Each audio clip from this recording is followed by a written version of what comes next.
Today I'm going over the top 5 to 10 things electronic drums need to improve on in the coming years, as voted by you guys. That's coming up. Hey, what's up? Justin here, and welcome to 65 Drums. Now, if you're not aware, there's a 65 Drums Facebook group.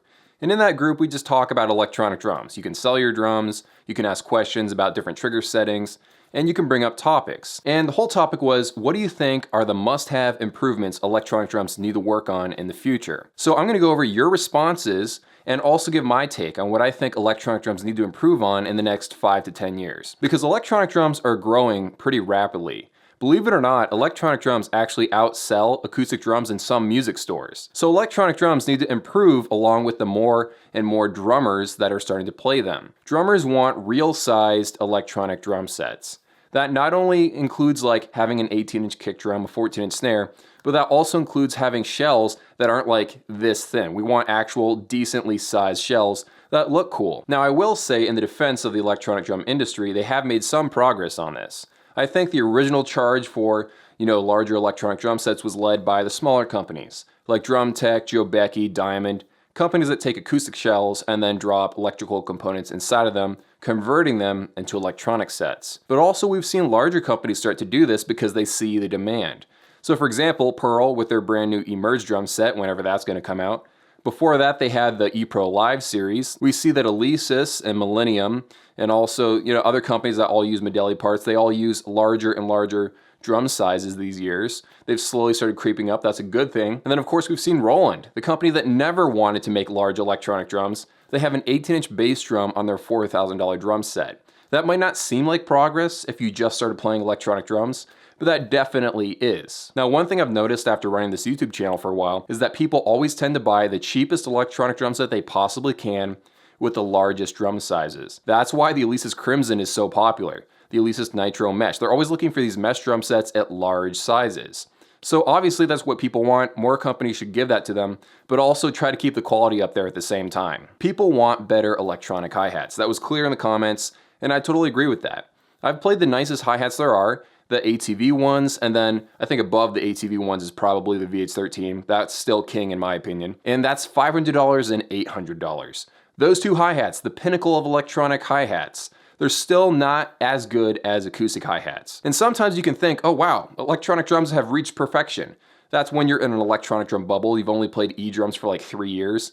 Go play an acoustic set for an hour and you'll realize, man, the hi-hats on an acoustic drum set, obviously they're acoustic, so they have just unlimited dynamic range between open and closed. They're just so much more expressive than electronic hi-hats. Now, I'm not an engineer. I don't really have a solution to this, unfortunately, but I do know that manufacturers need to spend more R&D efforts on making a better electronic hi-hats. We have like inklings that maybe Roland is working on a digital electronic hi-hats, and if they can approximate what they've done with their digital snare, that will be freaking amazing. But I feel like it's actually hard to develop a really nice electronic hi-hat. If it wasn't hard, then people have already made one by now. There's like no middle tier hi-hat out there. There's the VH10, and then there's $800, the VH13, and of course the ATV ones for $500. And if you only want to spend $100 on a new pair of hi-hats, you're gonna have to go with like the Alesis Pro X hi-hats, if that's what they're called, or maybe the Pearl equivalent, and those aren't very good. We're talking about the ones that go on an acoustic hi-hat stand. Okay, so moving on to the next one, people want better sounding drum modules. And we don't want this like incremental, oh, this drum module just sounds a little bit nicer than the last year's one.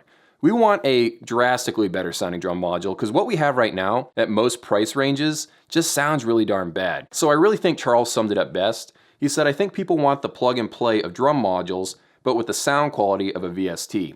People want something that's really easy to use, but sounds really good. I think the only drum module that really fits that description to a T is the Pearl Mimic Pro. They licensed Superior Drummer 5 to put in that drum module. It's just a shame they didn't use it on the Pearl Emerge. They got the greatest drum module there is, and they're not using it on the Pearl Emerge. But we need drum modules like that on like a lower price tier. If you have to take away some of the drum kits inside of that, that's fine. If you have to use less inputs or smaller touchscreen, that's cool. We need a $1,000 version of that drum module. And of course, all this is just opinion based, but I think the thing that comes the closest to the Pearl Mimic is probably the Alesis Strike. So people are always really quick to point out that you can just get a laptop and then download a third-party VST and then hook it up to an interface and then hook that up to your drum module and you're good to go. You've got great sounds. But all that is just a pain in the butt, and that's why I don't use it on a daily basis. Maybe one day I'll get like a dedicated, Mac laptop just to put Superior Drummer 3 on it.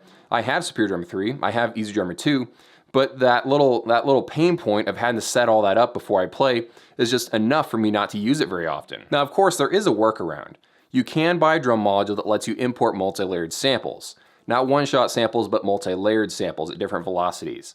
The only 3 that I'm really aware of right now are the Elise's Strike, the Drum at 3, and the Drum at 5 from 2Box. In the end, we just need a drum module that is good enough to do it by itself without having to get some sort of third-party solution. And until then, we're going to have to rely on these workarounds, using a laptop with a VST, or loading those sounds from the VST into the drum module, which we shouldn't have to do in the first place. Okay, so the next upgrade electronic drummers want in the future is wireless electronic drums.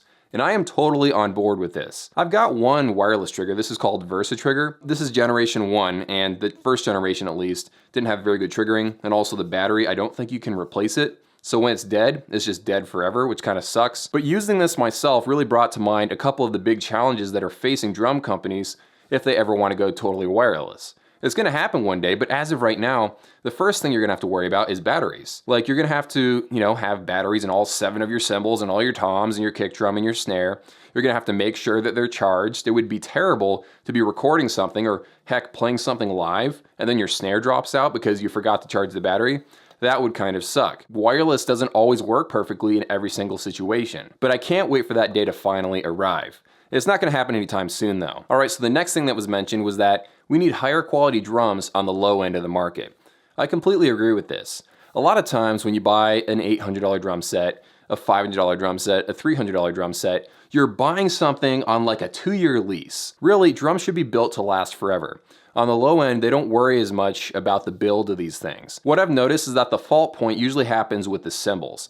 Like a crash cymbal will die, or the ride cymbal, or the hi-hat. I don't know what it is, but a lot of brands, it just seems like the cymbals are always the first thing to go. Okay, so the last one, which we can pretty much all agree on, is that most drummers want prices to go down across the industry. I don't know why there's like this Edrum tax. It's like every electronic drum company is run by Apple, and the drum sets that are really inexpensive, they suffer from drastic quality issues. So you either buy the really expensive good stuff, or you buy something that will eventually break in a couple years. So it doesn't really make any sense. I don't know why electronic drums are so expensive. The one argument was always that, electronic drums are this niche product. There's not that many people buying electronic drums, which we know now is an absolute lie. There's tons of people buying electronic drums. So that's not really the issue. I'm not saying that I have the magic solution for this, but I think it's pretty obvious E-drum prices are a little bit out of control. Now, of course, I'm not trying to say all electronic drums suck. I'm not trying to say that. Of course, I've got a channel dedicated to electronic drums, so I must enjoy playing them. They've come a very long way from when they first started. They were virtually unplayable at first, and now they're really fun to play and very, very powerful. But of course, everything can be improved, and that's the point of this video. Okay, so that's the list that I have, but I want you to add to it down in the comments below. What do you think needs to be improved in electronic drums in the next couple of years? Thank you so much for watching, and especially thank you to the people on Patreon who help make these videos possible. See you in a few.